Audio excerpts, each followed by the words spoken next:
বাংলাদেশ ভারত সীমান্তে নতুন করে উত্তেজনা তৈরি হয়েছে কথিত বাংলাদেশিদের ফেরত পাঠানো ইস্যুকে কেন্দ্র করে।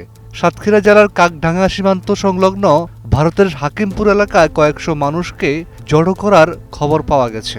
দাবি করা হচ্ছে এরা বিভিন্ন সময়ে অবৈধভাবে ভারতে প্রবেশ করে সেখানে বসবাস ও কাজ করছিলেন। বর্তমানে তাদের পরিচয় যাচাই করে বাংলাদেশে ফেরত পাঠানোর প্রক্রিয়া চলছে। ভারতের উত্তর ২৪ পরগনার হাকিমপুর সীমান্ত এলাকায় সপ্তাহ জুড়ে বহু মানুষকে জড়ো হতে দেখা গেছে।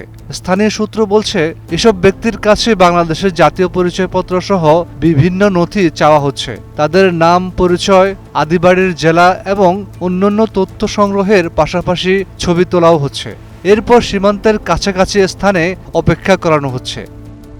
ভারতীয় গণমাধ্যমের কিছু প্রতিবেদনে দাবি করা হয়েছে, শতাধিক কথিত বাংলাদেশিকে ইতিমধ্যে সীমান্ত দিয়ে বাংলাদেশে পাঠানো হয়েছে। তবে এই বিষয়ে বাংলাদেশের সীমান্তরক্ষী বাহিনী, বিজিবি কিংবা স্থানীয় প্রশাসন আনুষ্ঠানিকভাবে কোনো তথ্য নিশ্চিত করেনি। তাদের ভাষ্য অনুযায়ী কাউকে আনুষ্ঠানিকভাবে হস্তান্তর করা হয়নি এবং জোরপূর্বক ঠেলে দেওয়ার ঘটনাও ঘটেনি।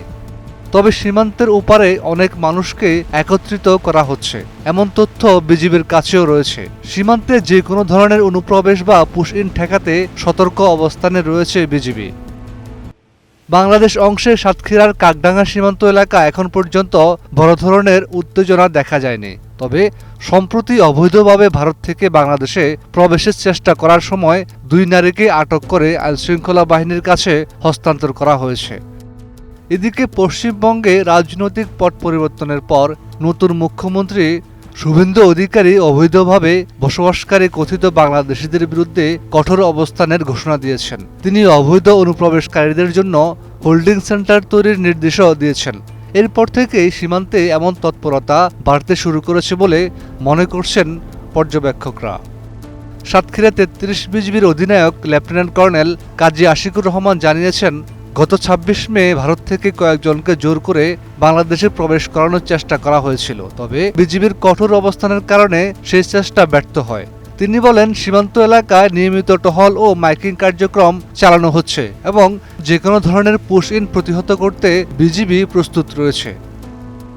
বিশ্লেষকদের মতে, সীমান্তে এই পরিস্থিতি দুই দেশের সম্পর্কের জন্য নতুন উদ্বেগ তৈরি করেছে। ফলে মানবিক, কূটনৈতিক ও নিরাপত্তাগত দিক বিবেচনায় বিষয়টি সতর্কতার সঙ্গে মোকাবেলা করা জরুরি হয়ে পড়েছে।